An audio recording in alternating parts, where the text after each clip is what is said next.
the late show and tell of the Rutherford County Historical Society. Just as, if I don't call your name, say something, because this is who I have marked down that's presenting.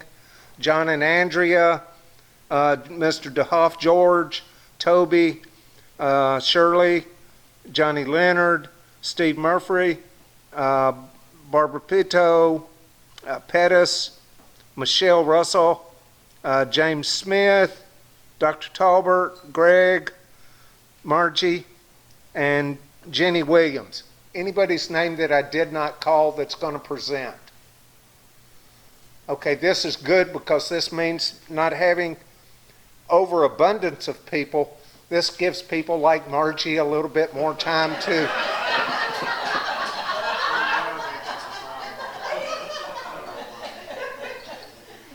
okay. Next month, Steve is going to present on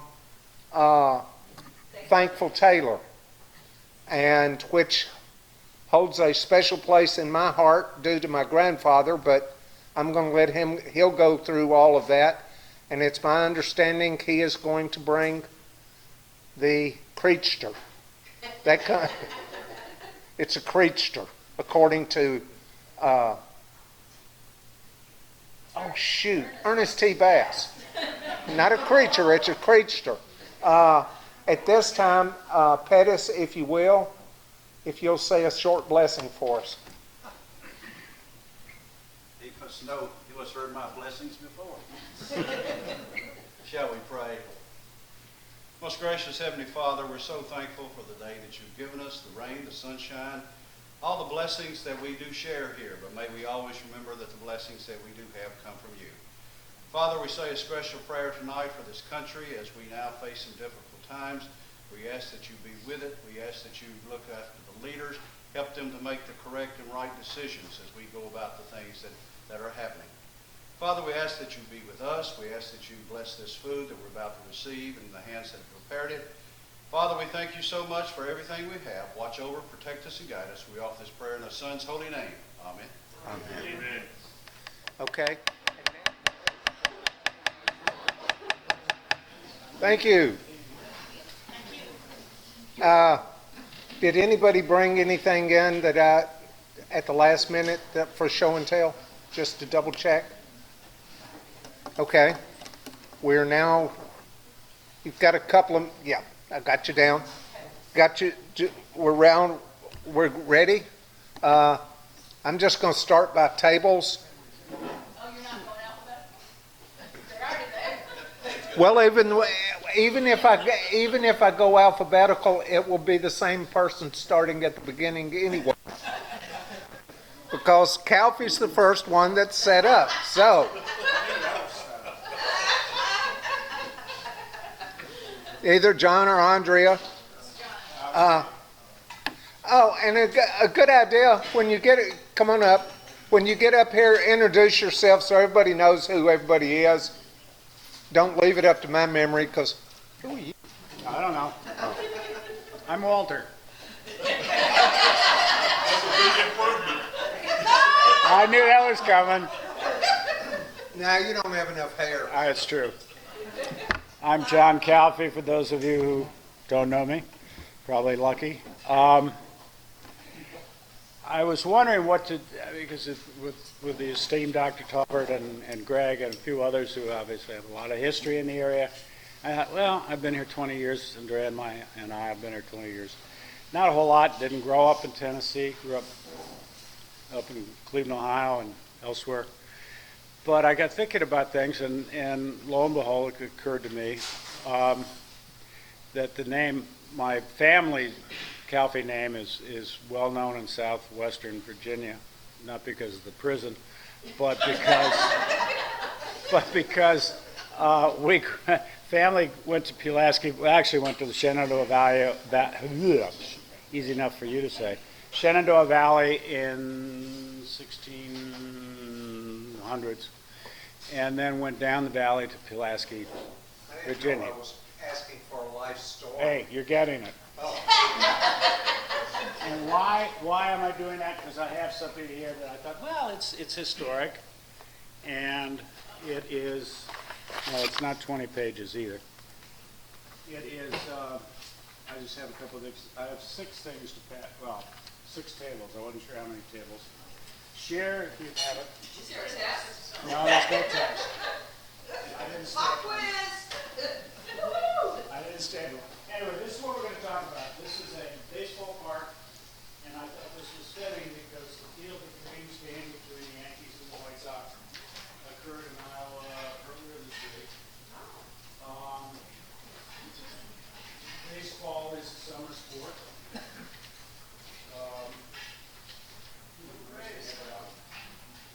Well, this side is out of luck. No, I'm sure if you pass it around, it would be helpful. It's just some pictures.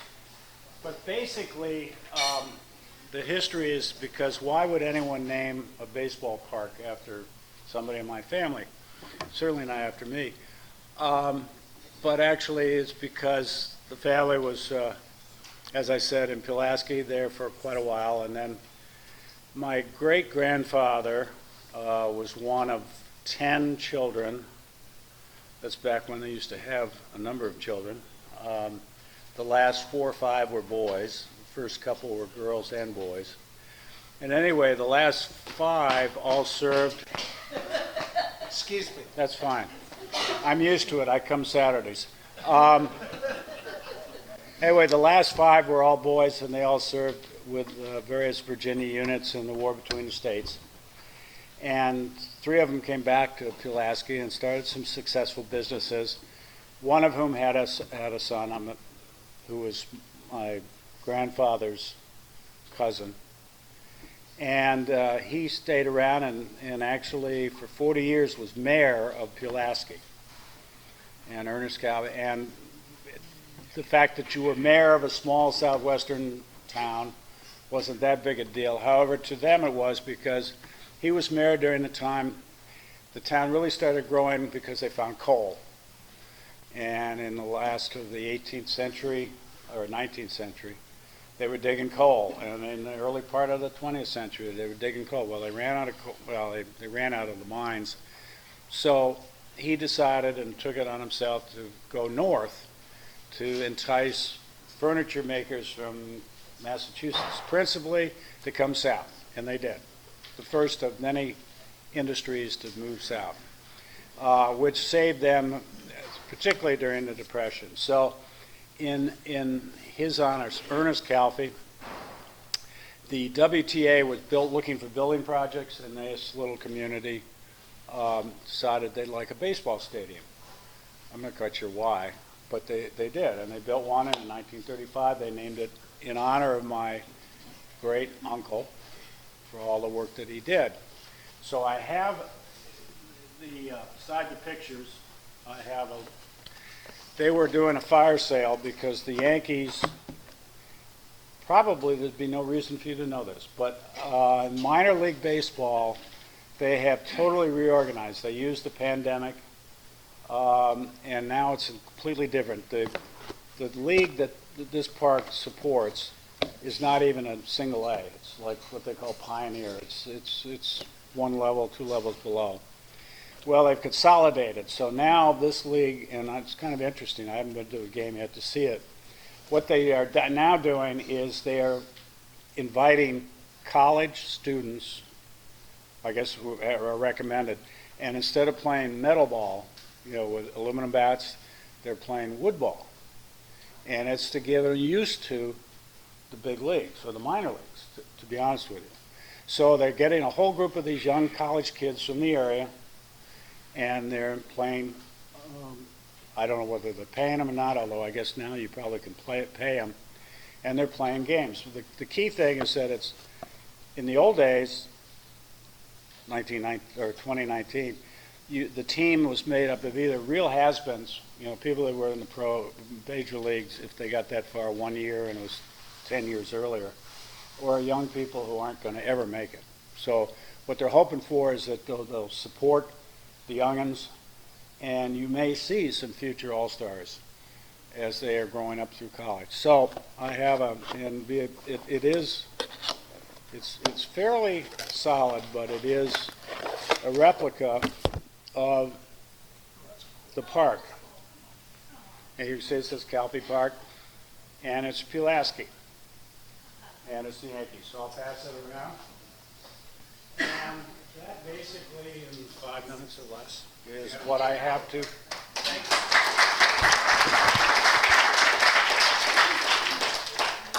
Now for the long portion of our.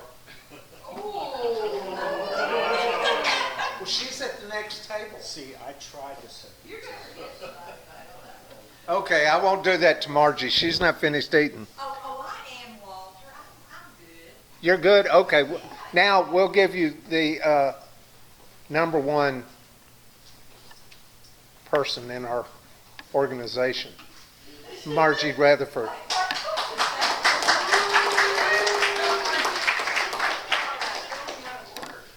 Anyway, I'm not going alphabetical. I'm going look, I by would be table. at the very end, Weatherford. I must be at the very end. All righty, here we go. Do you need somebody to hold something? Oh, I may kind of walk around some too. I'll pick up other things.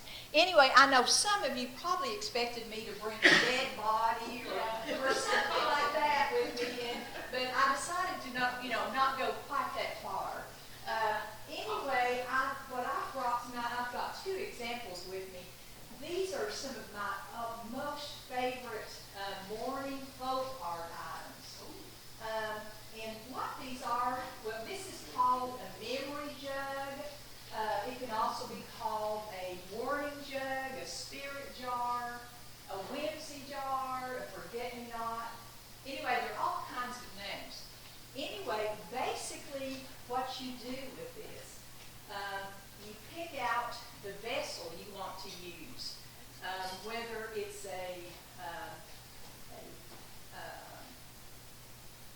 what's the word I'm thinking of? With a piece of pottery or a bowl, anything that you think would be appropriate to create this morning jug. And what you do when someone has passed away, and this piece dates to about 1890 something, maybe 1900, 1910. But what you do once you've got your vessel chosen, piece of pottery, whatever it might be, you're going to put adhesive on this jug or this piece of pottery, and that can be any kind of putty, clay, plaster, whatever works for you. And then, of course, once again, we're honoring the deceased. You're going to look for any kind of trinkets and things, little remembrances that someone had. And while the adhesive is wet, while it's still wet, then you're going to attach the pieces on this. And this is a memory jug, a morning jug. And when you look at this, it's like I looked at it last night and saw things I've never seen before. I've had these forever. And this one has, you can see their little bisque dolls on here. They're Indian head pennies, they're shells, they're thimbles. I'm going to kind of walk around with it. But they're thimbles. I think there's an old jack, all kinds of jewelry, knives, pipes, just everything you might imagine that's on here. And I thought I might mention, of course, this is something that the Victorians did, but this, a lot of people think this originated with the Congo people from Africa. And when they came to America, they were brought here as slaves. They brought their culture with them. And what they did with these, they would decorate these vessels. And when a loved one passed away, they would put this on the grave. And these items that they put on here were supposed to help their loved one, manage better in the afterlife. And the pieces that the Africans made, the Congo people, they would usually be broken pieces because that's supposed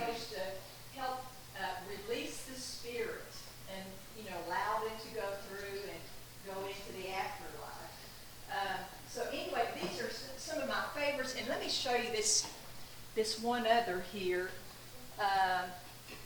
This one's much easier to manage. Anyway, I love this piece. So once again, what are these? Morning jug. Very good. Morning jug, or spirit jars. We've got a lot of different names. But this one, much smaller. This has the name Sarah, which I love. It's got. In my mind, I think that maybe a young girl created this, because a lot of these were also created as a type of scrapbooking in the Victorian days. And I thought, Carol, yeah, I know you love scrapbooking. This might be something you'd like to do sometime. But you can see. But it's just got all kinds of. You need to spend more money. But there are all kinds of buttons, morning buttons, and all kinds of stones and little toys, shells on here. But I mean, these are just amazing pieces, I think. And I know the one I was working with earlier last night, as I was looking at it, I'm a great fan of President Garfield, James Garfield. And I noticed there's a pin on that one up there that says Garfield, the Garfield Club.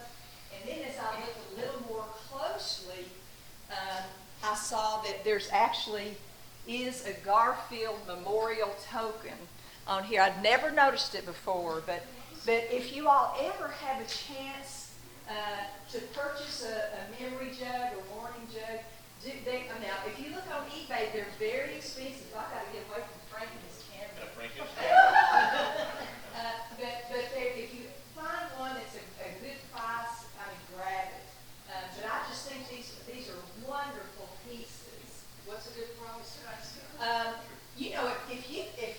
If you find one, because if you look on eBay, probably this would sell, for at least $300 and something. Oh, here is. Get on with because it, Carol. That's your state. Oh, God, that's a clean one. Yes, but see, There's Tiffany windows in there. I'm such a fan of his, and I just, His home is wonderful. but I love He's been President. in Murfreesboro. But yes, he has, at East Main Church of Christ. He was shy. Yeah, by Pitto. He gave us silver service to East Main. Yeah. The DeHoffs may even have that, maybe, I don't know. Anyway, sorry I'm getting off. But do you all have any questions at all? So did you inherit it or did you purchase Now, it? these are ones that I have purchased, but if you know me, I am not going to spend much money. So usually I'm able to find these at a great price. Now, I've sold quite a few of these at Hollywood Antique Mall, but there's some of these it's hard to let them go. So, but if you ever find these, they're such treasures because you never know what you're going to find. So, any other questions? Is it open so that you can put the remains inside? Oh, actually, this is just, there are no remains in here, but it's just to honor. You know what? She said it was a jar, so I figured it had. You know what? Actually, but I mean, you could do that. That'd be something you could do today. But As soon as Walter dies, I'll have it. no, I won't. You're going for it. And how about, just for those of you who have grandchildren or may want to try it yourselves, one day, and I'm sorry, Walter, he forecast what was going to happen. But my grandson, I got some clay at Hobby Lobby, and so one day when he came to stay with me, he created a memory jug like this. I gathered up all kinds of old trinkets and things. And anyway, it was a lot of fun. And of course, I don't know if it lasted that long at his house or not. But anyway, it's a great, great craft. And then I also had one of my customers. I'm going to get ready to sit down. But one of my customers had always admired the different memory jugs I had. And so his wife had recently passed away, and he had lots and lots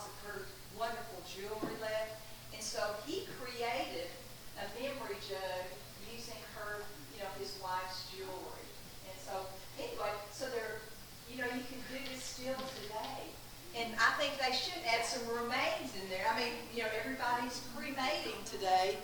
So that would be a great thing to do. Well, Walter, I'm going to sit down.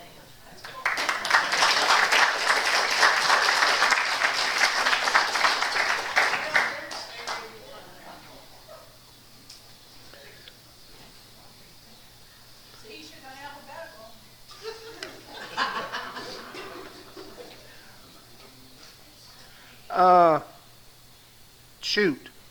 Bang. See? Barbara, did you have something to? Oh, okay. Anybody else at that table? Okay. Steve, come on. Jenny?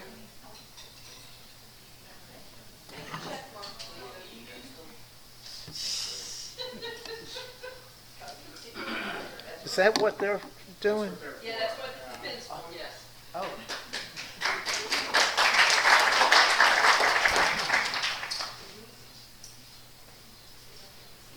I am Evelyn McFarland.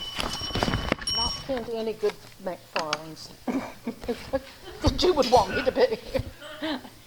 I am as far as Rutherford County is concerned, I am a Rucker descendant. So most of all, I have some connection with them. But I got to thinking of what I had that people might be interested in.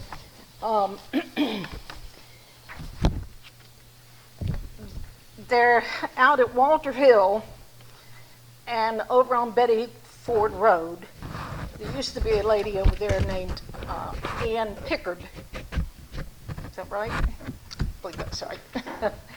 And she was about the age of my parents, and I went over and met her, and evidently she gave my dad some newspaper articles from the time when the government bought the land out where the Veterans Hospital is.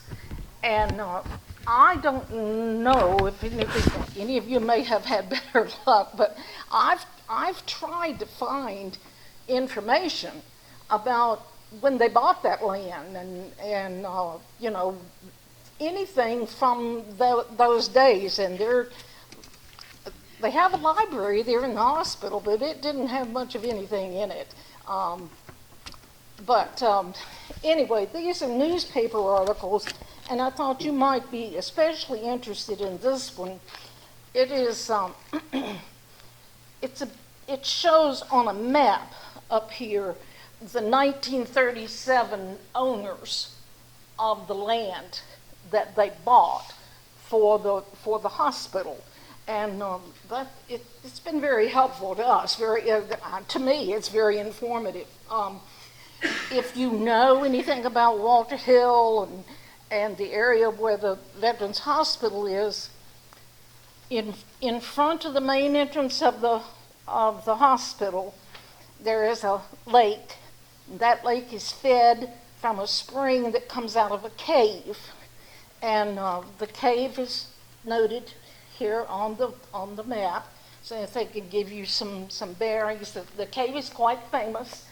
It's had a lot of names. I can't remember all the names, but Black Cat Cave it was called at one time. They had a bar in it. I don't know whether they had a speakeasy in there or not, but they've hidden horses in the cave. A lot of interesting things there with that. So I thought you might like seeing this. On the back is her name's Pickard.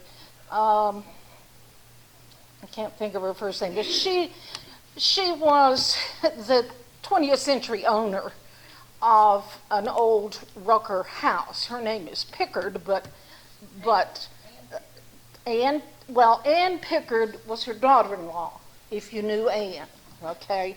And Ann Pickard was married to her son, John. And her son, John, was born there at the, I don't know whether that house has a name or not, but on Betty Ford Road. Do you know John Pickard's son, that owns it now. Junior, I believe. Is it Junior? John Junior? Yeah, I'm thinking it was John too.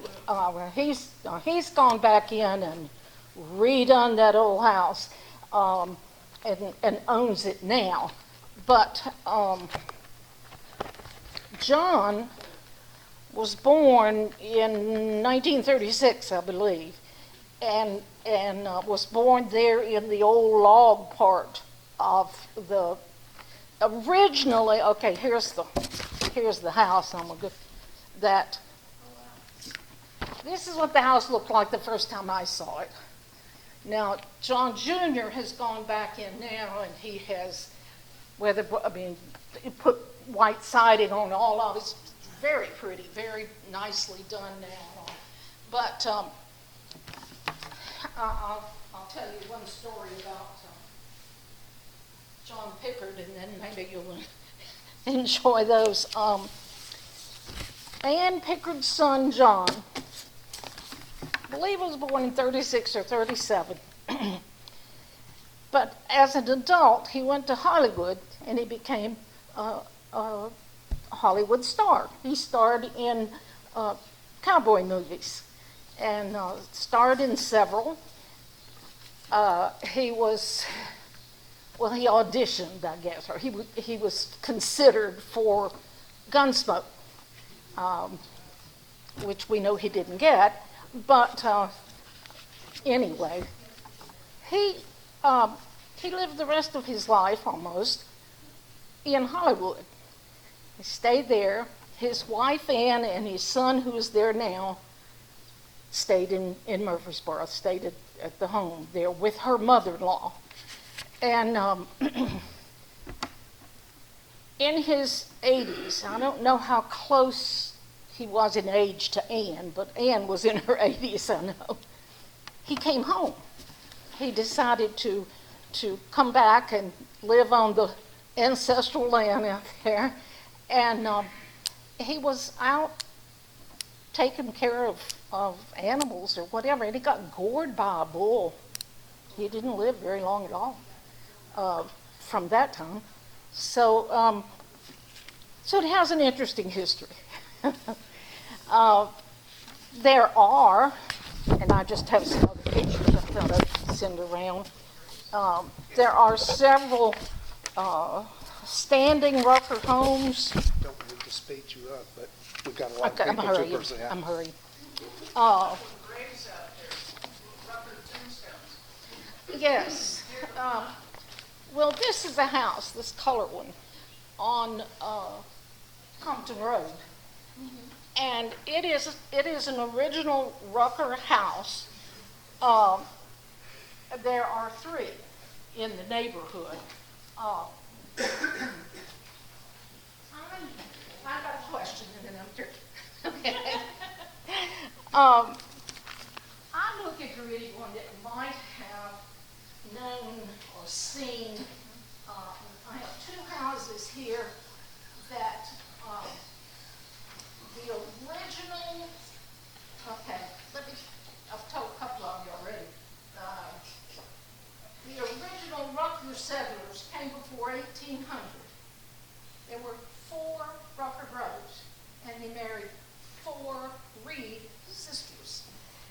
And 2 of these houses I have here were some that the original 4 brothers, they were the oldest 2, and the best looking one was younger, but they were just 2 years apart. And this one they tore down about the time they built the hospital. And this one was on exactly where the administration building for the hospital is today. This was at that place. This one was his brother's house. I'm trying to locate exactly where it was located. Somewhere near that lake that comes out of the cave.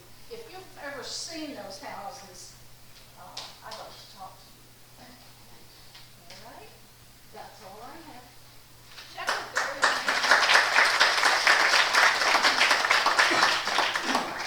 Ask Carol. She might ask Carol. She's my guru.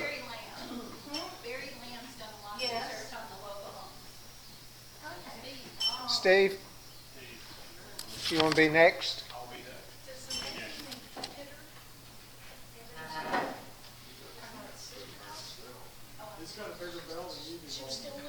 there. Oh, good. I'll let you use it if you want to. Well, I'm Steve Murphy, and how many of you went to a elementary school or just a school that was out in the country and you were called in from recess with something like this?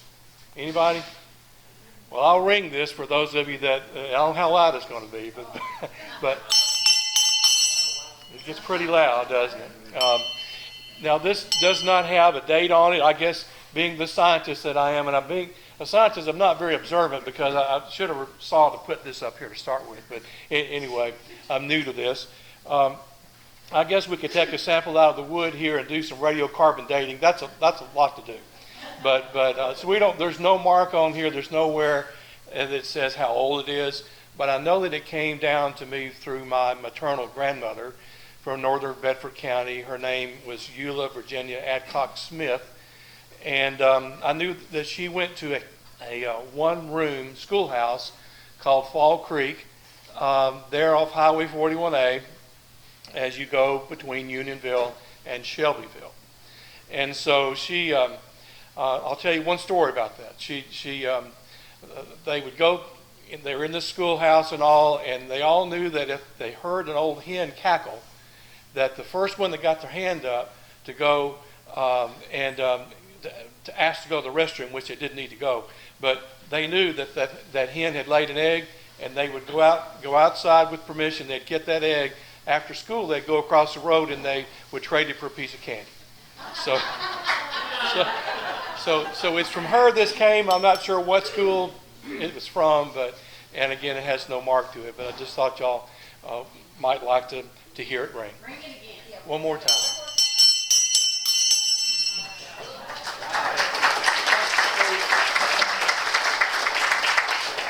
Barbara?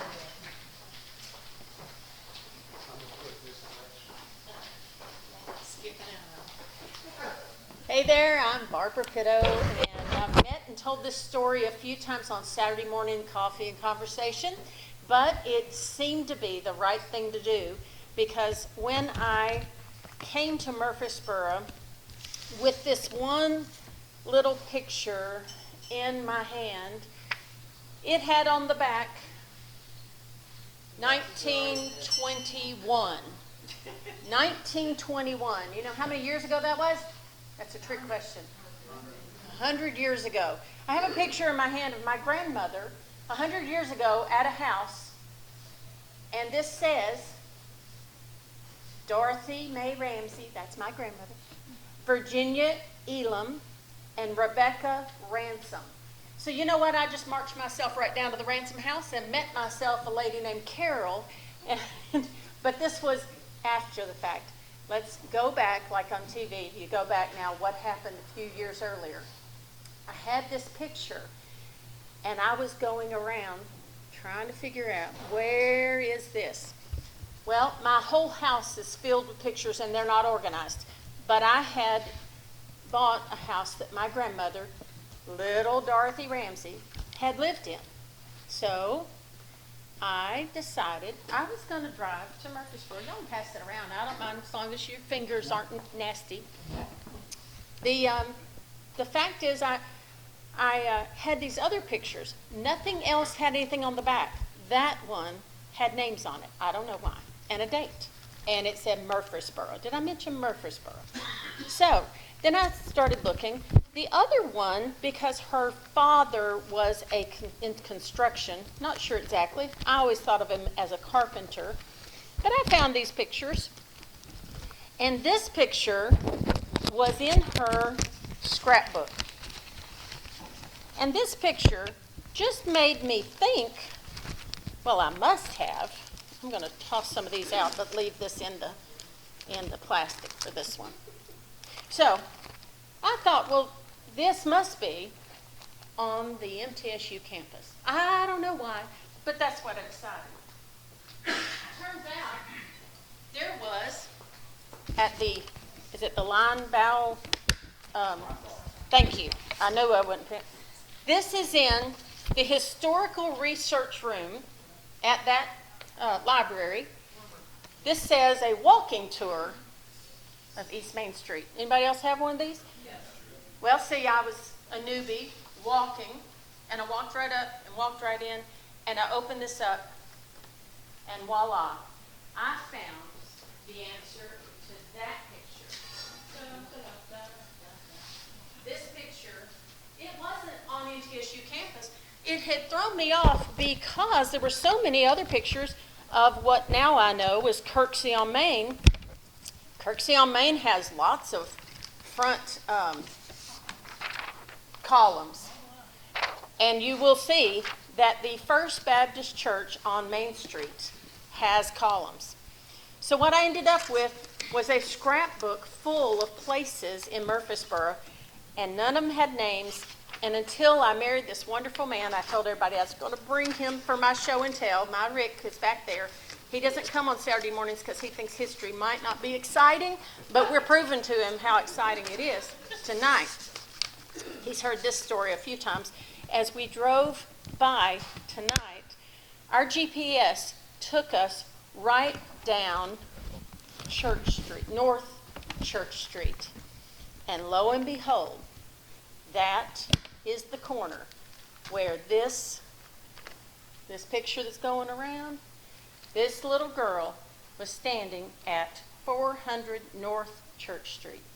I found it because it's just a block away from the square. So if you're walking from the square of Murfreesboro, you don't have to walk far to find the house where they were. And I just couldn't even imagine that I had found the house that all these pictures were. And so I went right up to the door. I knocked on the door, as every Southern lady can do, and introduced myself. And the lady wasn't interested at all. But she said, but I know somebody who would be. She lives right next door. And that day I met a sweet lady named Ann Dill. Some of you know Ann Dill. She lived on North Church Street. Right next to this house was her house. So now she gave me some pictures that I've added. Anything I've added is in the yellow pages. Anything that's on the clear pages was from my house in Nashville. And the yellow pages are the things that helped me put together. So now I have pictures that Ann Dill, oh honey, she brought me in, she fed me lunch, she got her scrapbook, she looked at every single picture that I had and told me who they were and where they were and what was happening. And I just have so much appreciation and respect for that kind of historian.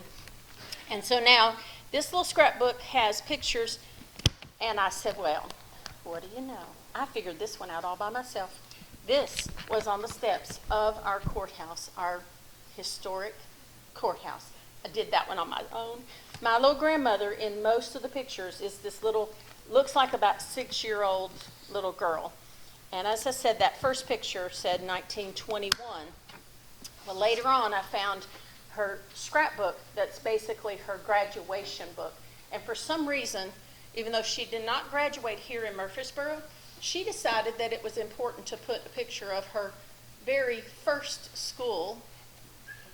And so her scrapbook, oh, I did put a bookmark. Look at there. So her very first school was here, and you can see, can you read that? What does that say? My first school, September 6, 1920. September of 1920. So they had been here before those pictures.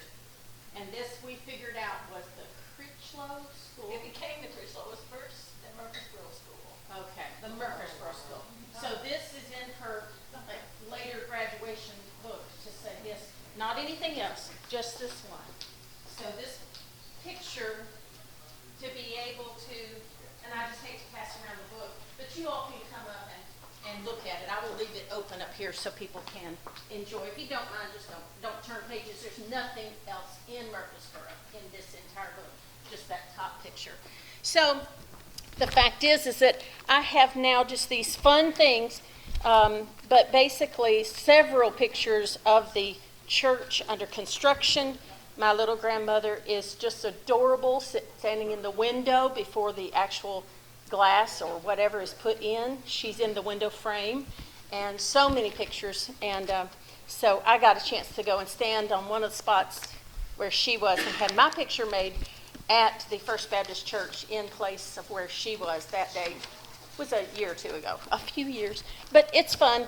Back in the back, there's pictures of construction that I still don't know where they are. People around the tables on Saturday have tried, but we haven't figured them out. Where did your grandfather live when he was here? Oh, I missed that. Thank you. So sorry. Thank you, Carol. Walter, may I continue? Yes. May I? Okay, one other thing. There is a place we passed, the GPS had us drive right past this place, and I said, Rick, there it is. I have this picture. And so, voila, this picture was the one that Carol just about, yes, she did. Flipped out. She flipped. She said, that's the Periscope Hotel. Well, I said, yeah, I can see it if I get my magnifying glass, but how'd you read that? Wow. And she said, it's just around the corner. So this is also on North Church Street, and it's now, It's now the, what's the name of it? there's a name.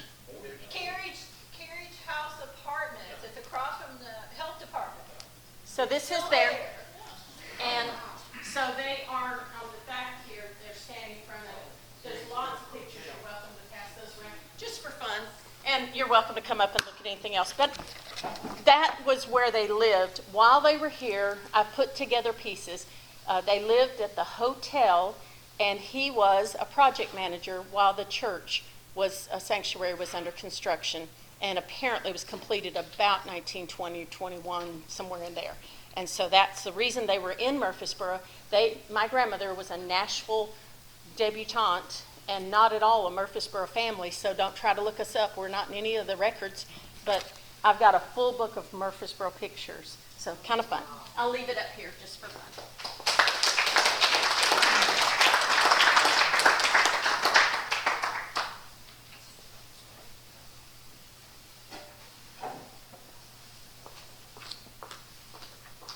Do you need help holding this? No, I'm here. Okay. My name is Jim Smith, and I'm a fairly new member here, and this is my first night here. I'm with my third cousins, Liz Smith Taylor and her brother Rick Smith. We do some sharing of ancestry stuff and comparing notes. We share two great-great-grandparents, a William Hamilton Smith, who was born in Guilford, North Carolina, Guilford County in 1806. We're not sure when he got to Rutherford County, but sometime we think in the late 1820s. He married a Martha Elizabeth Spain, if you have any Spains in your family, who came, we think, around 1823 to Murfreesboro. Anyway, that's our great-great-grandfather. His grandson, who was my grandfather, was born in 1874 up in Las Casas.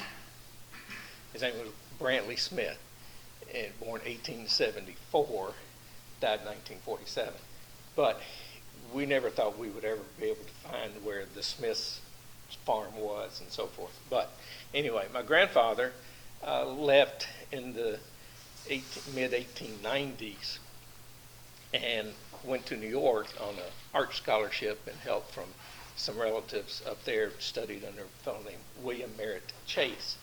And when my grandfather stayed there in the early 1900s until he met my grandmother, and who was from Franklin, Williamson County. Anyway, they married in January of 1906, and my grandfather had some studios around, but in Easter of '06, when they had been married 3 months or whenever Easter was in 1906, he did a pastel of my grandmother, and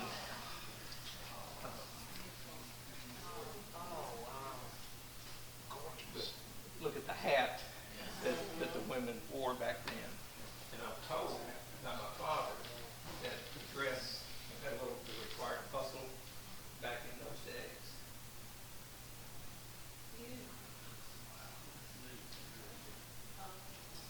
But that's what he did for a living. He raised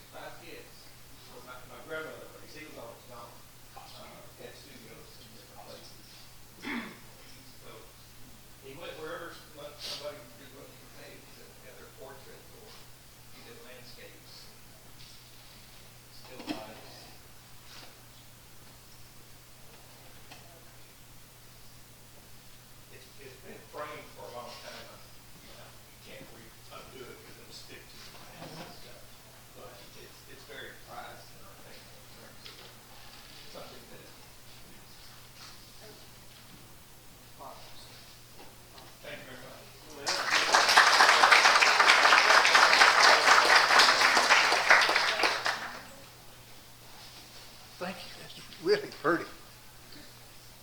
Anybody else, Pat, anybody else at that table? Okay, Dr. Tolbert?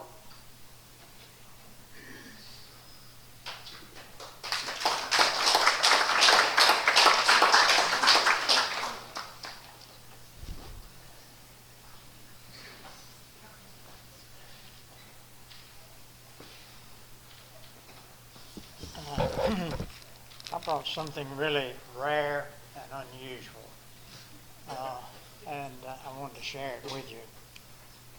I'm excited about the new Rutherford County Museum that's getting ready to take place, and this is going to be one of the things that I'm giving to the museum, among a lot of other things. So I'm really pleased. This, I brought 4 tablespoons, silver tablespoons. These were all made by Silversmith in Rutherford County. And as I say, that's extremely rare, very rare. One of these tablespoons is signed on the back of it, Winship, WINSHIP, Winship. I've never heard that name before, but I have this book, which is Tennessee Silversmith, by Benjamin Caldwell, who was a friend of mine. Ben is now deceased, but he has documented all of the Tennessee silver that we know about. And interestingly enough, this Winship spoon is in this book. It says Frank Winship, watchmaker, jeweler, Murfreesboro, Rutherford County, 1860 and later. In the 1860 State Gazette, Winship was listed as a Murfreesboro watchmaker and jeweler in 1860 at a stand 1 door above City Hall. In the 1860 census for Rutherford County, the 32-year-old Connecticut native estimated the value of his personal estate at $1,800. Winship and his wife, listed only as S., lived in the residence of J.C. Gray. 2 years later, the 24 August 1862 Nashville Dispatch of 24 August 1862 noted the death of Susan A. Winship, consort of Frank Winship. By 1870, Winship apparently had moved to Pulaski, Tennessee, where the Nashville Directory listed him as a maker of watches and jewelry. Although Winship is listed only as a watchmaker and jeweler, silver with both a Winship mark and a Tennessee provenance is extant. And Ben shows a picture of that tablespoon in his book. And the tablespoon, one of them is right here. The other rarity that I wanted to share with you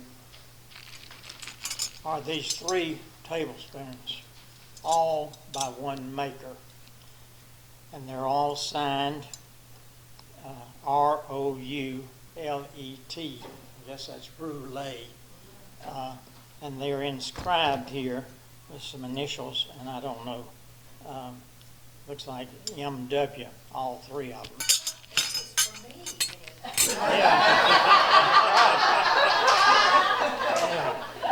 So these must have been in the Weatherford family. So, no doubt. Let me tell you what he says. Roulet, Silversmith, jeweler, Murfreesboro, Rutherford County, 1854 to 60 and later. M. Roulet, a Frenchman, was in Murfreesboro by 1854 when he established a jewelry and silversmith shop that he operated until the 1870s. And now listen to this. William R. Bell, an apprentice of Roulet, bought the shop when Roulet went to Chicago to enter the wholesale jewelry business. So he was the forerunner of Bell Jewelry.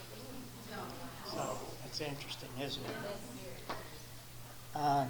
Roulet William Jeweler, I just read you Roulet M, and in 1838, William Roulet was a jeweler in Murfreesboro. No connection has been established between William and M. Roulet, but it is possible that they were the same man. Goodspeed's History of Tennessee, that's a famous book that documents a lot of this, indicates William Roulet was still at work as a jeweler in Murfreesboro in 1870. So I just wanted to share that with you, and it's a real pleasure to be able to contribute this to the museum.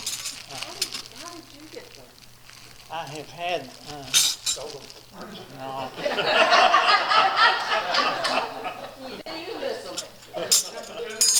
I've been an antiquarian for 40 years, and I've collected everything imaginable, and silver is one of the things.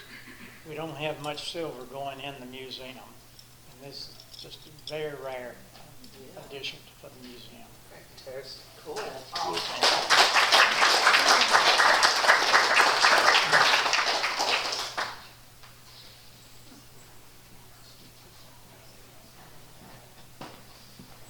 Michelle?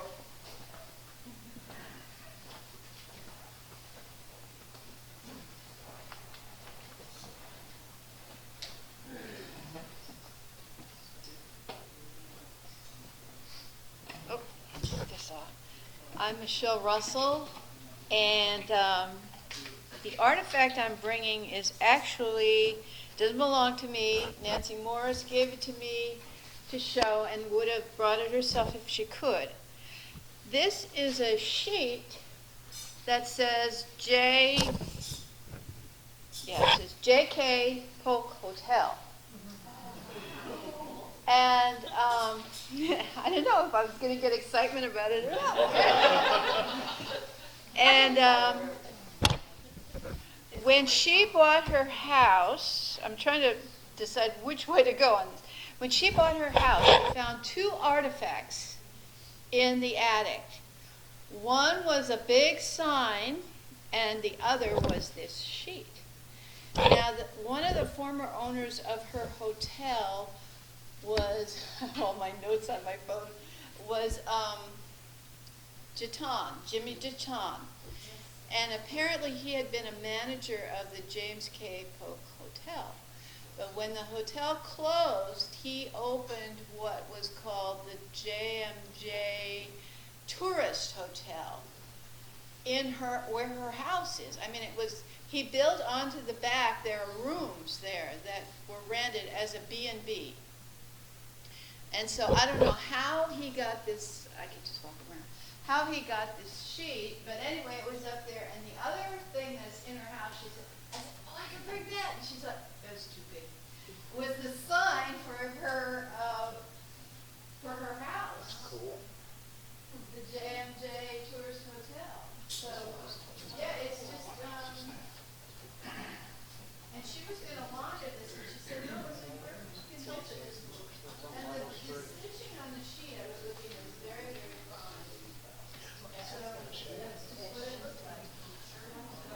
I know she was going to launch it.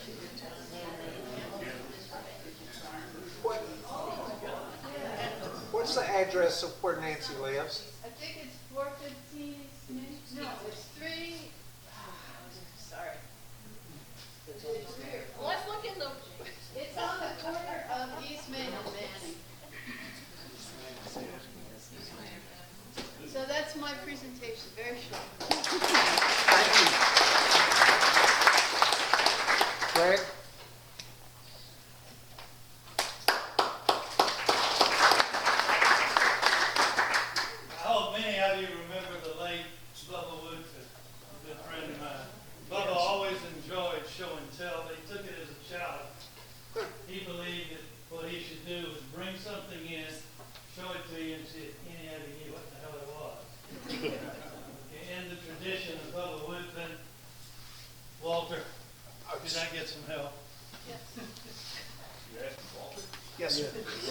bring that out here. Can he lift it? This is an egg that Bubba wants laid. Close.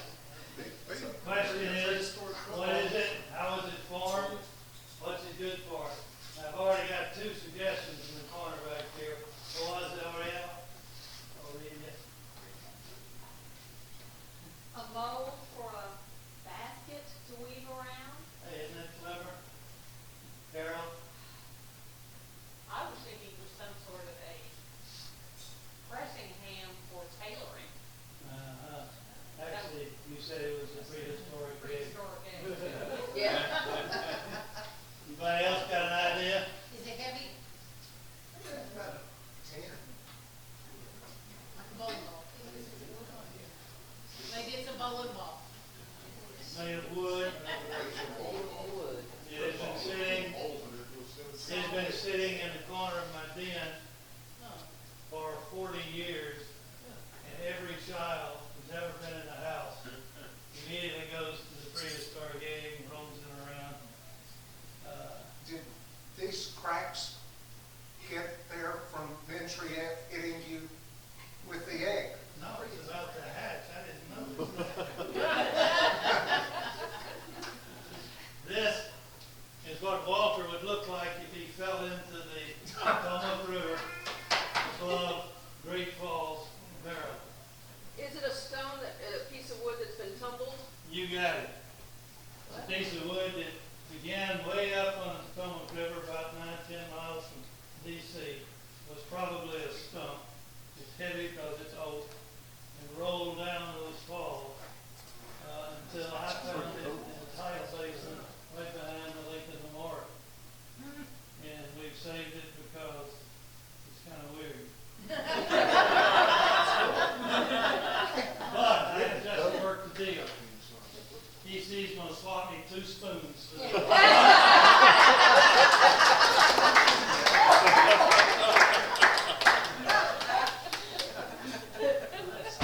Don't hold your breath. Short and sweet. That's cool. That is cool. Thank you. Carol, Reagan, did y'all have anything? No? Okay. Next table. Jenny Let's does. go. Okay, yeah.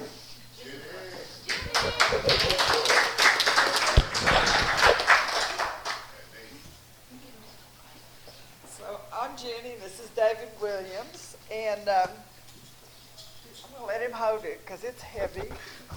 Can you imagine ironing with that? It weighs 5 pounds, so I had to You weigh. use lamp oil. You put a lamp oil in it, pump it up, and light it right there, and it burns. So it's called the Diamond Point Iron, and it's made by the Akron, Ohio Lamp Company, and they call it a primitive gas flat steam iron. And yeah, go ahead. She sent me to the neighbors to borrow iron, so I got it from Joy Leonard, and she said, hurry up and bring it back because Johnny had to finish the laundry. But we have not taken it apart. You can take it apart and figure out what year it is, but I'm guessing 1931, Yeah, 32. something like that. And sometimes they call it gas or white gas or kerosene. Is that the one they're Kerosene, saying? yeah. And can you imagine you put your kerosene in there? And it reminds me of a camping lantern. What do you call it? Coleman lantern, where you have to pump it up. See, it's got a pump up there, and I guess you light the match there. I wouldn't iron with it. They sell those.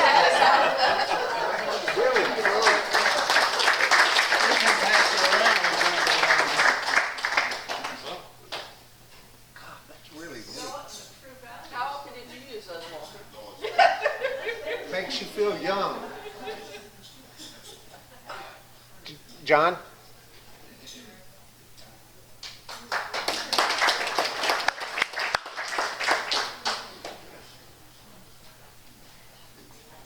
My name's Johnny Leonard, and I was wondering if anybody knows what this is.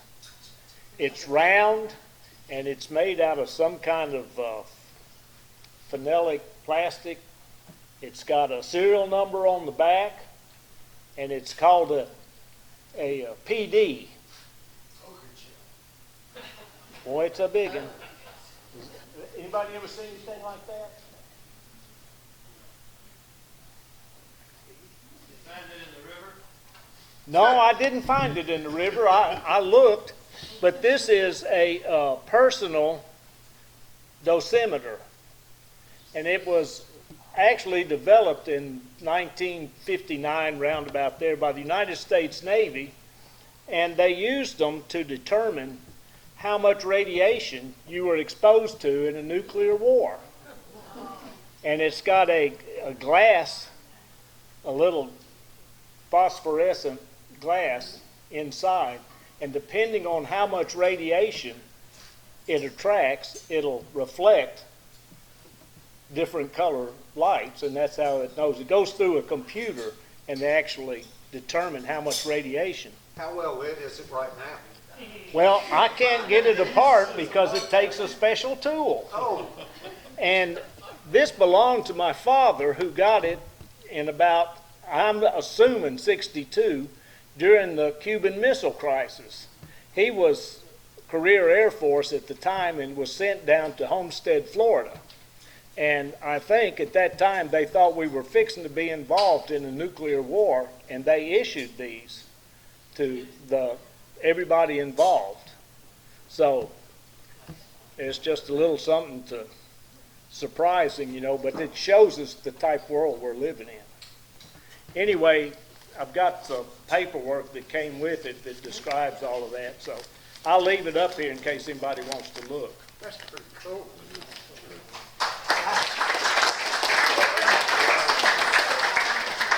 Miss Shirley? Was Yes, that sir. in time? Yes, you did a good job.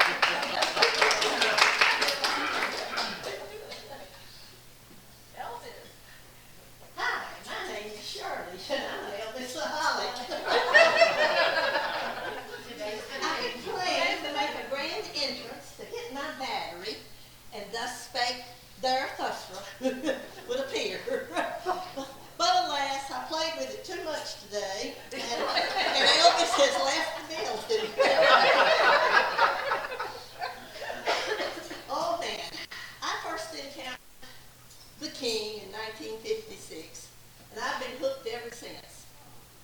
Lest we forget, today, August 16th, 1977, 44 years and according to my Elvis watch, a little over 6 hours ago, the King was pronounced dead.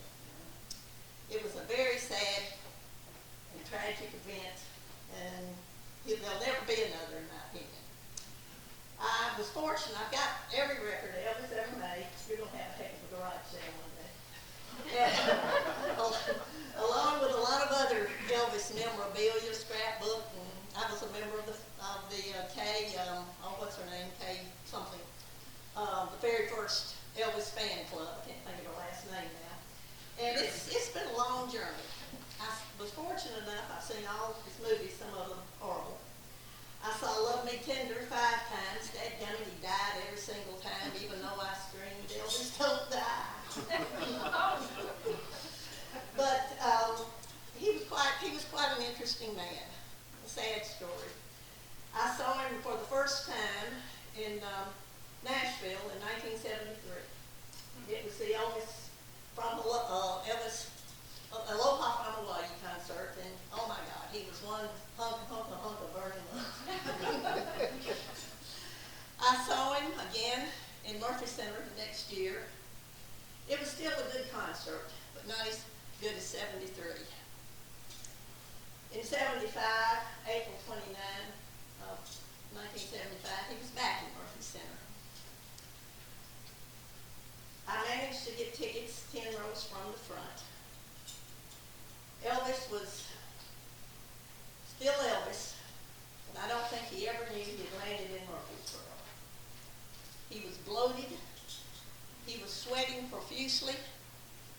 He could not remember the words to his songs, and it was not one of his better concerts. But by golly, he was still Elvis. And with that thought in mind,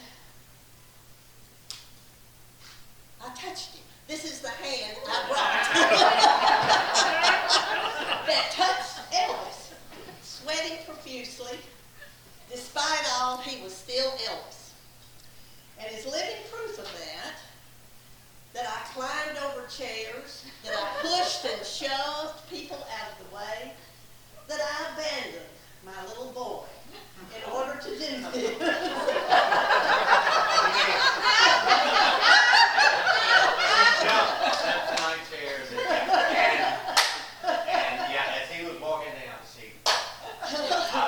And I told him I loved him. But as I say, I don't think Elvis knew he had landed in Murfreesboro. But he was still Elvis, and rock on is all I can say.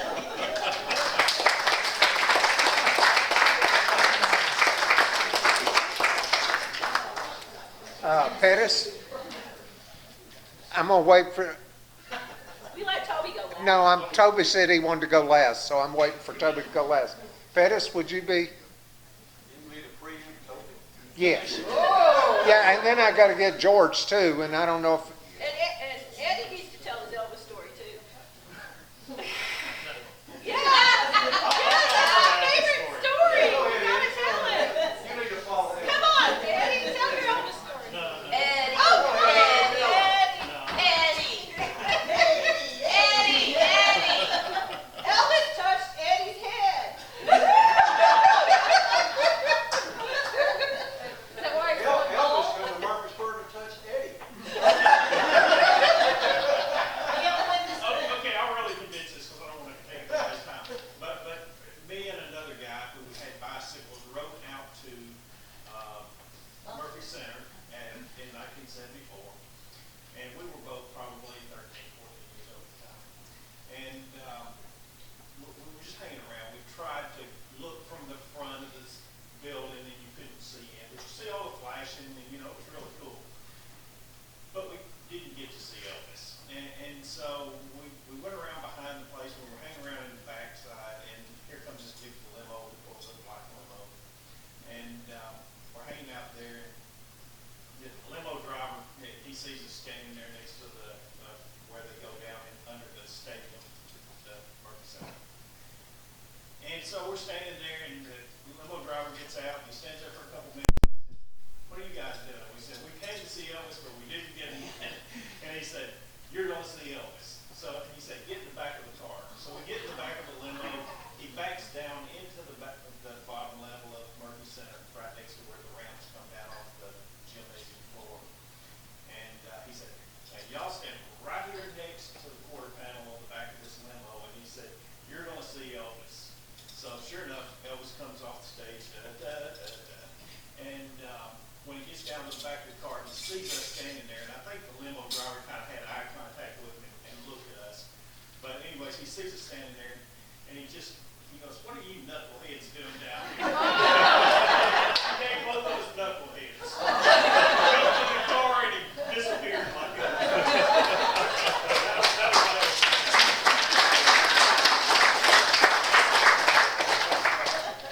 You ready for me? yes, sir. But surely you can touch his head. Have a reunion. I didn't wash my hands for 3 weeks. I didn't wash my hair, so. I tell you what, this has really been interesting. Dr. Tolbert collects silver, I collect wood. And that shows you how profitable I am when you get into this sort of thing. But when I come in tonight, somebody said, look at Pettis is bringing in firewood tonight. And that's pretty much what my wife used to say when I come in. I go to an auction and I buy things nobody else would buy because they didn't have any idea what in the world I thought this was.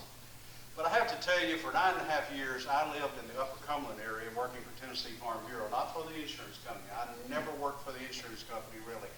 I worked for the organization where we dealt with membership, and I dealt with volunteer leaders. And I would go out into the country area and go by families and whatever. So in the Upper Cumberland area, I also spent time up there in the Appalachia area. I'd go meet with these farm families out in the back of nowhere. You won't believe how many stack cakes I've eaten, because they'd always be cooking one in the fireplace over there. And it's the best thing you ever eat in your life. Get those out of those ashes right there. And these ladies had prepared them. I don't know how many. Anybody have eaten stack cakes? What is it? You don't know what a stack is. It's a cake about that high where they have built layer after layer, have fruit in it, and they would cook it in the ashes of the fireplace. Now, what you got to understand about the fireplaces in the Appalachia area, they would keep a fire in those fireplaces forever. In fact, I think when TVA moved some of the people out of upper Appalachia, they said there were fireplaces up there that had a fire in them for over 100 years when they moved them out, that they just didn't put the fires out. They would bank the fires every night, and then they just keep adding to it, keep the coals going. And some of the people even got their coals and carried them with them, because that was a family trait of the homesteads that were up there. And I guess, Greg, you've heard this thing about banking the fires, whatever. Well, what I have here, I come from Middle Tennessee families that did hog killings. Now, I knew we couldn't do a hog killing tonight. It's not that time of year. It's not cold enough. But what I collect are the paddles that were used for stirring the lard. And that's what these are, paddles, different paddles that I get out of family auctions, and I've got them all the way from Appalachia to the Upper Cumberland, down here to Middle Tennessee. And these would show up in these auctions, and they pull these out and said, well, this is a stick that's been whittled on. Anybody want this stick? And I'd get these for $0.25 to $1 or whatever. And these were actually passed down from families to families. And then it gets to a point where, like we are today, family members don't have any idea what these things were ever used for. So I collected them over the years. And as you can tell here, they're all sizes. They're just like us. We're all sizes. And it depends on the kettles that you would stir the lard in. I've got the Reed and the Gordon kettles. And we had the Reeds had a hog killing every year, the Gordons had a hog killing every year, and I've got both the kettles they use for those hog killings. They're sitting there in my yard. I've got both kettles there. So when times really get hard, folks, and you want to have a hog killing, I've got the kettles. I'm ready to go. We can do it. So that's what these are. This one right here, I always thought was a really nice one because of the way they kept it, how smooth it was. They had the hole that they would keep it in the smokehouse. They always knew where it was. They pulled it out. I've often thought this one right here, I teach the curing of meat at the Sam Davis home, at Heritage Days and Days on the Farm. I sort of dress up to the 1860s. I wear the same thing that Charles Davis would have worn. I stand in front of the old smokehouse there. I'll have lard, I'll have ham, I'll have a slab of bacon, I'll have hog jowl, I'll have anything that would have been in that smokehouse and lay it out there for when the children come by. I'll explain to them how they cured the meat back in 1860, where some of us still do today. But I explain the process. And the thing is, I don't say hog killing, because today's children, you don't use the word killing to school children. I have to say process. Now, that's where we've gotten to, folks. I remember a few times when I first started this, I had the butcher knife laying there, and you won't believe what some teachers, you can't have that there. But now, what's interesting, we're not getting a lot of the school children coming to these, and I think we're knowing this, but we're getting a lot of homeschool and whatever, but I'm getting a lot of children that are coming from up above Wilson County, whatever, and those kids get it. They know exactly what I'm doing back there, Greg. They say, oh, we do this every fall. And they can teach it about as well as I do, as well as they're processing deer and things of this side. But all of these are different. And I usually take this one and this one, those days on Heritage Day or whatever, because I always explain to them that back on the farm in those days, everybody worked. And I mean everybody worked. Because the children would usually get this one and they would stir the lard. Because I have to explain to them that doing the lard was very important, because you never want to burn it. And it's a difficult process because you have to keep it moving. Or if you let it get too hot, it will turn brown. It'll get a bad taste. It'll do things of that type. So the children who've done this had an important job.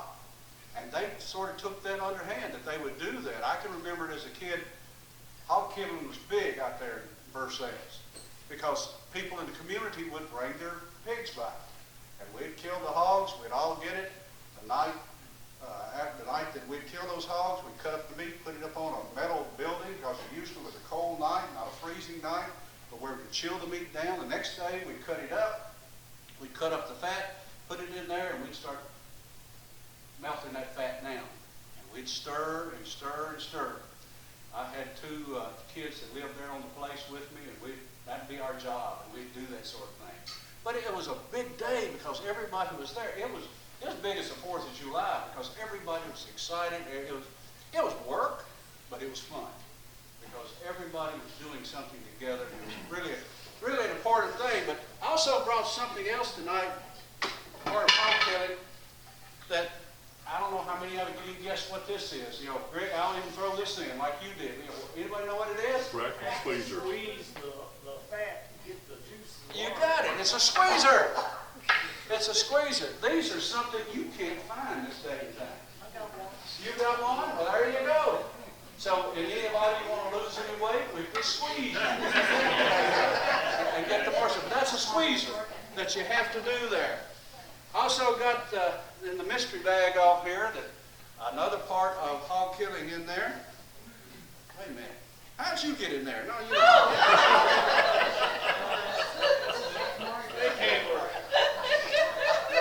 This sort of goes with Margie back there. She brought her box there of memories. I got to tell you, after my wife passed away, I was in the garage cleaning out things. My wife would never allow me to touch her paintbrushes. I'm not the best painter in the world, but she was an expert at painting windowsills and things of this type. She had special paintbrushes. She would go to Hoover Paint Store and buy only the best. I'd go in there and mess them up real bad. I mean, I'd paint and I'd just lay them down, and you know what it does to them if you don't clean them out right. So she didn't ever want me to bother. Well, after she passed away, I was doing things out there, and all her paintbrushes were there. So I was rearranging the shelves. So one day, sitting right there was this huge can. It said Planters Peanuts. And I said, what is that doing over there with all those paintbrushes over there? So I go in there and I open that lid, and this was on the inside of it. I just got to tell you, you know, you've never seen a fat guy move so fast. And I had to stand there, and I just looked up. I said, honey, you finally got me, didn't you? And she was ready for me to bother those paintbrushes. And she finally got me. But I just thought I'd throw that in here. But inside this bag are a couple of these. Now, these are part of hog killing as well. Whenever the hog was cut open, that's to spread the carcass open, so you can get it good and clean on the inside. The Reeds didn't throw anything away. That is primarily just a carved out hunk of cedar limb. And I've got a box of these things that no telling how old this is. But that's a part of the tradition. That's a part of the things. Hog killing was a tradition. It was a thing that was pretty big, but I know as I traveled to Upper Cumberland, they did the same thing. It was sort of like, you know, the years I lived up there, any dog that do the snake handling in church, I don't know how you get them back in the bags. But I know when I worked in that area, the Upper Cumberland and the Appalachia area, it was sort of like living the Foxfire books, because these were the real people. And I have to say that 9.5 years of my life up there was very special. And my wife, I'd come in sometimes and say, where have you been? She'd say, don't tell me. I know you and I know what's been going on, because I got to the point where I know certain people, you know, where Big South Fork is built today, it wasn't there when I was up there working. It was things like New River was up there, outside of Oneida. Pickett County, I would go up into Static in Kentucky, work that area to meet with the farmers and people up there. So it's just very special times. But I see a lot of the things that are gone here today up there that were just being done. I saw funerals on the front porch. I mean, I saw actually, you know, you'd see the funeral there being held on the front porch, and people would take the coffin from the front porch and go up to the hillside and have the funerals and things. But, you know, those were real times, those were real things. But I just wanted to bring you tonight that There are hog killings in Tennessee some of the people are trying to bring this back to show people exactly how this was done. And we at the Sam Davis home now, we still teach about curing meat, trying to teach the younger generation that everything does not come from Kroger. When I show them that is bacon and it's a slab, I say, oh no, bacon is real thin. It's not like this at all. And then I have to explain how you slice it off and the way it comes. I'll have a piece of ham there, and they said, and then I'll have a whole ham, and I'll look, no, ham doesn't come like that. It comes in a little package. You pull it out, and it works this way. So at the Sam Davis home, we're trying to teach children where their food comes from. And we not only do it this way, we hope to be doing more, maybe showing the modern day agriculture as well as the way it was done back in the 1860s. So we're hoping to transform in both directions in that way. So if you have an opportunity, come September, it's pretty quick here. I can't give you September 10th. 10th somewhere. Now, I've got it here. It's on a Friday. But if you have an opportunity, come out there and see what we're doing and how it's being done. And it's a really a great time. And are we going to have maybe we can't say hog killing time, but a hog processing time out there? You know, I'm talking to Brandon Witt and the Beatties, who actually have some of this. We're talking about doing some of this. So hopefully we can do this. But I don't know if we'll actually get into the hog killing because, you know, we have enough problem with people on some things. We're out there saying we're out there killing hogs now. We don't want that brought down on us. So I heard the mayor of Murfreesboro this week on the radio was talking about the rover system. I don't know if you know it or not. They're doing away with the rover name. It's no longer going to be called rover. It's going to be called the Murfreesboro Transit System. But he said on the radio, he said this, and then he caught himself. He said, we're putting rover to sleep. and then he said, I can't believe I said that. He said, I mean, we're changing the name. But so that's where we are this day and time with people. You know, if you're not careful, you're going to offend somebody. So there you go, Walter.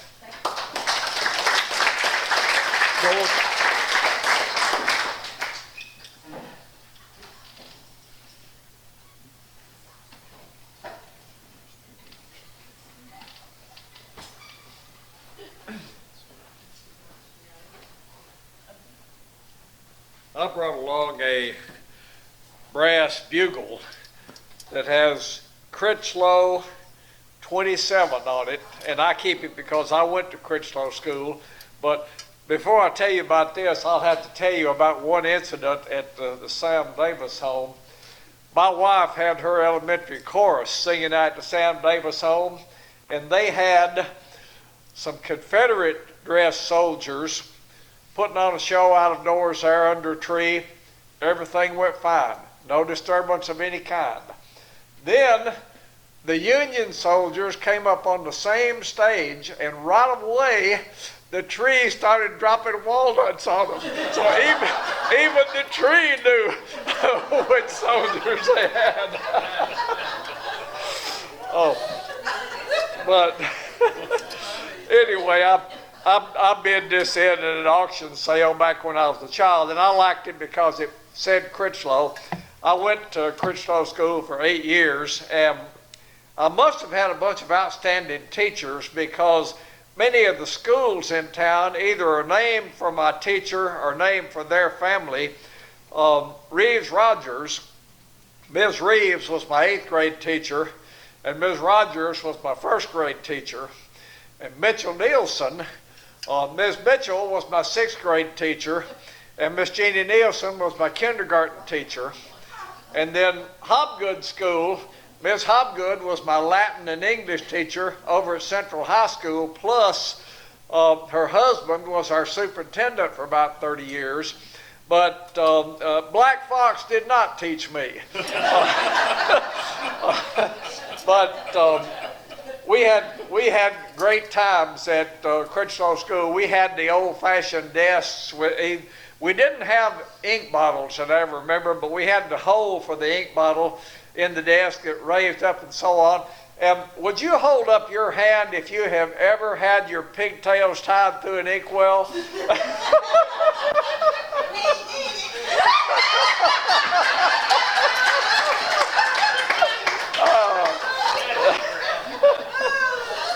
But do you remember which grade that was? First grade? Okay. First grade. She had her pigtail. Never been away from my mother and my grandparents. I mean, I was the adored one, and Miss Rogers scared me to death. And when you did that, and I stood up and the desk made a terrible noise, it's a wonder I hadn't dropped out of school forever. But anyway, I'll pass this bugle around. If you'll promise not to put any more dents in it, I'll pass this bugle around here if you want to look at it. Toby?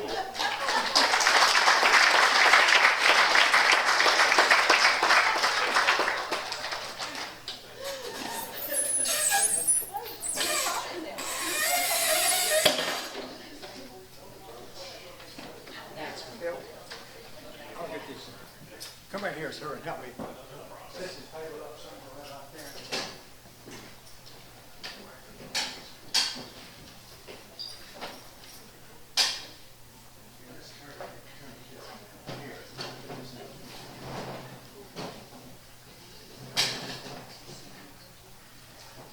Okay, I appreciate all the stories that you tell me. It's amazing.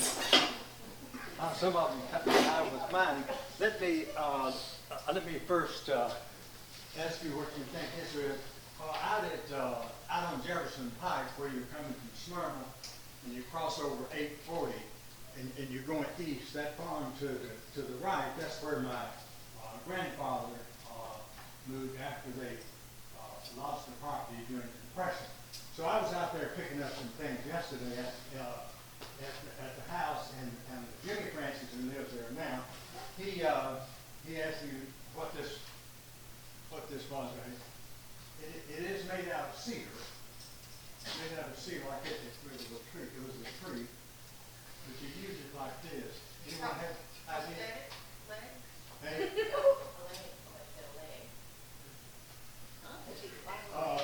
If you use one of these, if you had a well that had the casing that came up on the ground, it was about this high. My warning you is now, if you had one of these, you would the little kitten wouldn't fall in the well. This fit in the well to block any animals and stuff. That was off that farm. Shirley should have had that last year.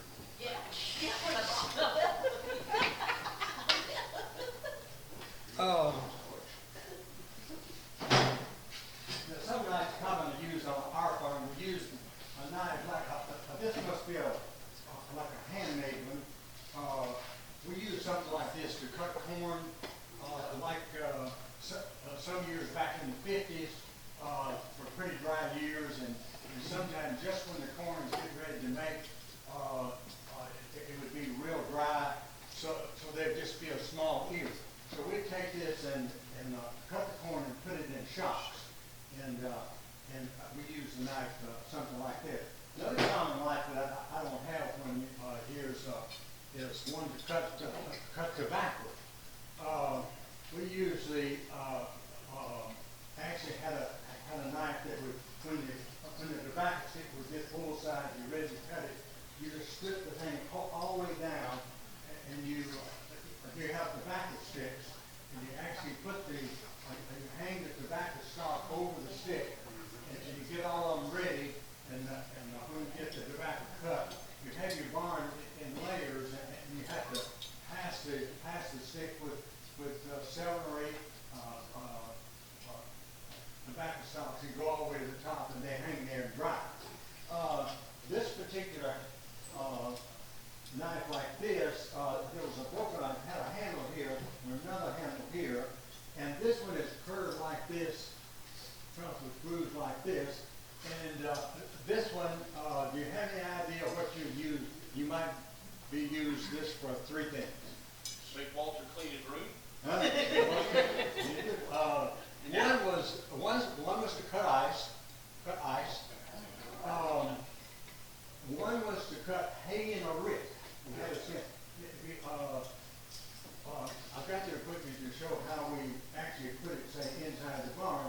But a lot of people would have ricks of hay, and if you wanted to cut, you could use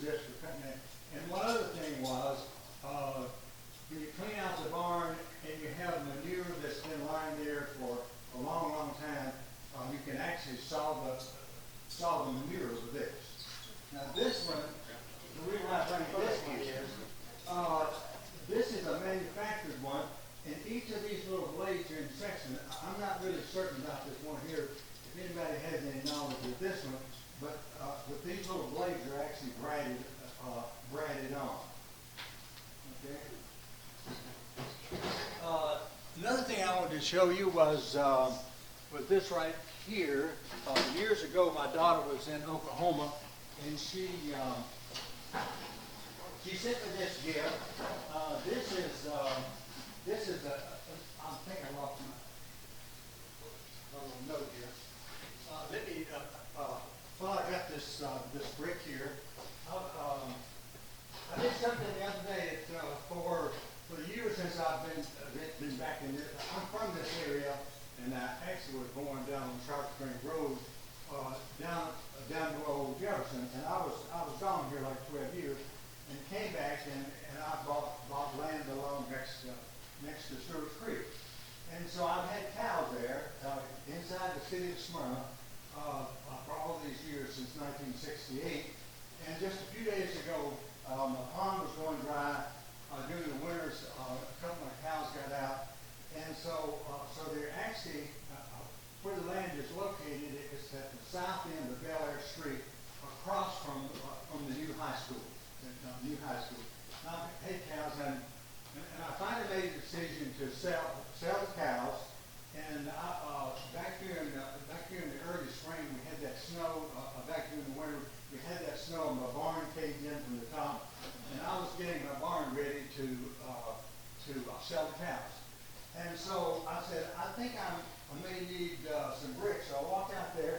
Above the barn, I had a pile of bricks that had been there for decades. And I walked out there, and there was this brick. And I said, I'm not saying that brick's been lying there out for 40 years or whatever it was. And what it says on here is A.R. Green, Ozark, DP, and this brick weighs 8 pounds. 8 pounds, and I looked them up, and I saw someone had one, and they would pay the shipping to send you one of these bricks, and it was $40. And I said, here I've been sitting all that time, but that's, but actually, this fellow Green, he grew up from a wealthy family in Jefferson County, Missouri, and so in '88, about the same time as Harry Truman, and so he actually started a company that would make bricks. If you want to look that up, but that's. That gives you an idea on that. This that I got just a moment ago. This was made back in the early 1900s, about 1904. On the newer ones, this is a bread maker, and on the newer ones, there's an emblem on the side. So I think maybe this was one of the earliest. And on that emblem, it says number 4, Universal Bread Maker awarded a gold medal at the St. Louis Exposition in 1904, made by Landers, Frary, and Clark, New Britain, Connecticut, USA. So what it is, it's got everything you need. It starts out like this. You've got a bucket like this, and you make your bread, and if you want to mount it on something, you can do something like this.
information here that you can read here.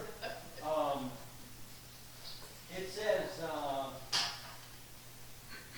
it tells you how to make the bread.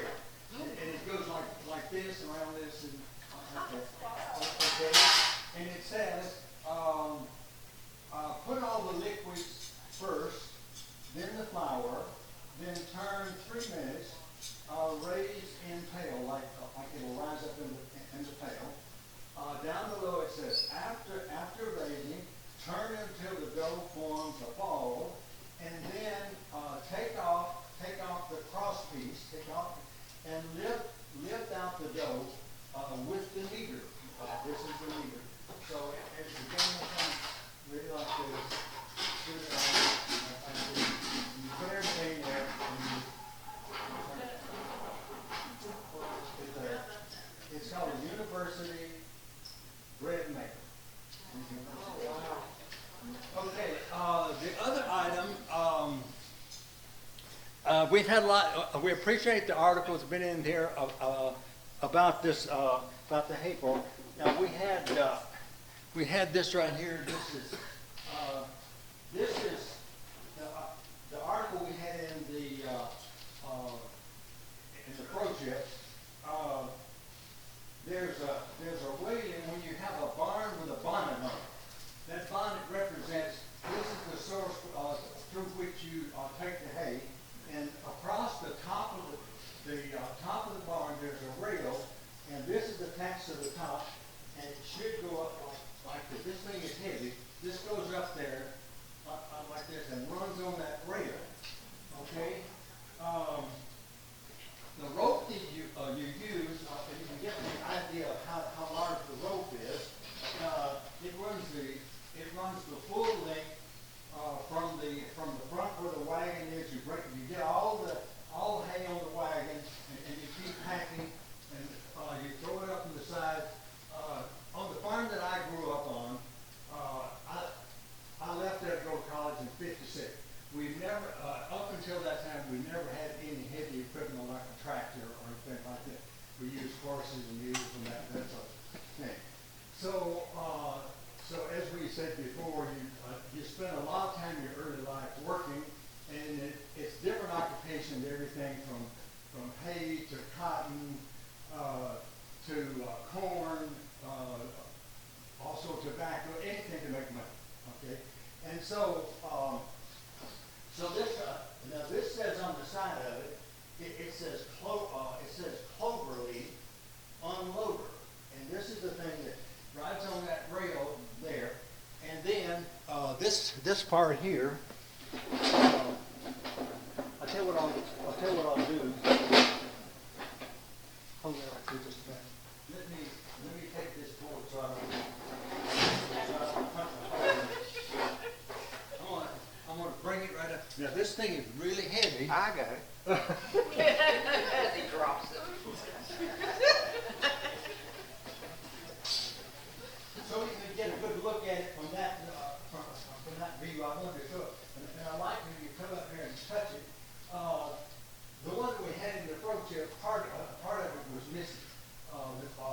Now these little items right here. Notice this right here. When you put the hay on the wagon, the person on the top, he's walking back and forth, and you fill up the wagon all, and what you're essentially doing is you're packing it down so that when you're ready to pull underneath the bonnet, you pull so that you can take this and lower it down from the bonnet, and it's got these. When you get it mashed all the way down, these little levers right here tied together. Now I put a rope in here to let you know that this right here, so it's like this when it goes in the hay. Everything is straight. Then it goes up like this, and this locks the hay so that when you start lifting it up off the wagon, it'll actually pick that up. Okay. Usually for a normal wagon, you'd have to do about 4 of these. The person he'd actually do it. Now the big rope that runs from this, from your trolley here,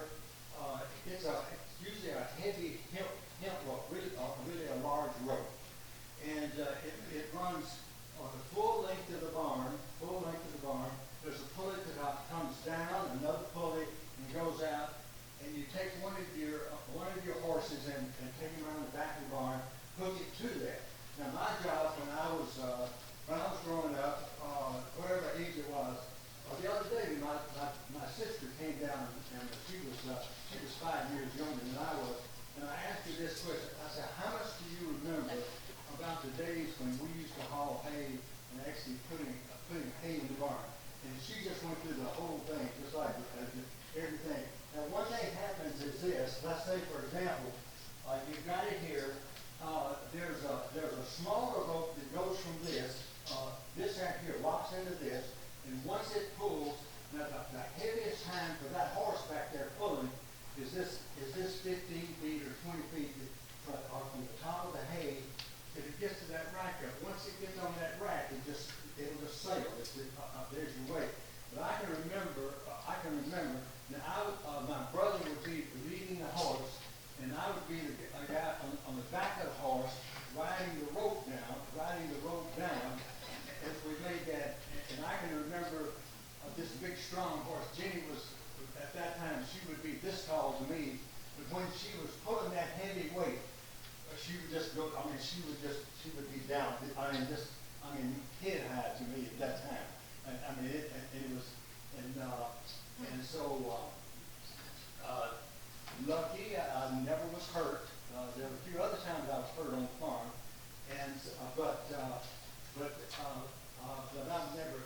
was never hurt in connection with this. So the rope leading the second rope. It actually, I've got a smaller rope right here, and when the hay gets up, you start at the back of the barn, you usually dump it there first, and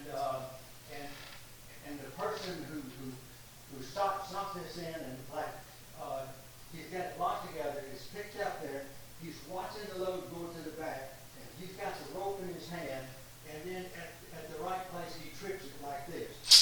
He trips it like that, and the hay falls. Okay?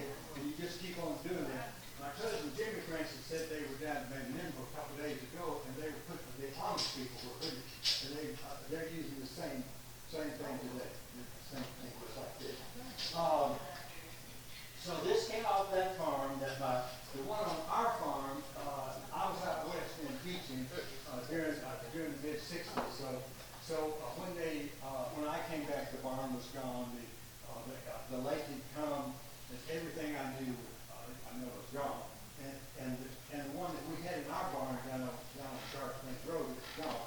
But this one came off that farm that I mentioned where my grandfather lived. So and that barn came down in 2005. Okay. Toby, it's about time for us to go home. I am through, and I appreciate you giving me this time.